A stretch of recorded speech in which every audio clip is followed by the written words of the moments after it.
Calato il sipario sul festino di San Calogero, rimane la curiosità di sapere il perché della scomparsa delle bancarelle e delle giostre nel piazzale Ugo La Malfa, divenuto come un luogo abbandonato, uno scoraggiamento insomma nel pieno della festa, ricordando gli anni quando l'appuntamento con la festa di San Calogero era l'occasione per vivere un evento di fede, ma anche di tradizione, soprattutto per i bambini che attendevano con ansia l'arrivo delle giostre.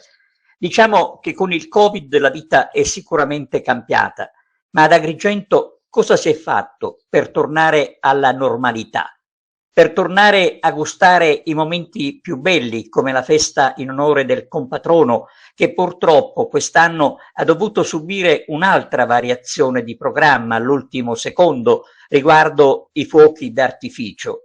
Ma questa è un'altra brutta storia, legata ad un'altra brutta vicenda. Non sappiamo quanto interessi la scomparsa dei mercatisti e dei giostrai. Sappiamo però che Agrigento, la città di Agrigento, la capitale della cultura, non può continuare ad essere una città a perdere, vittima di accanimenti che fanno male esclusivamente ai cittadini.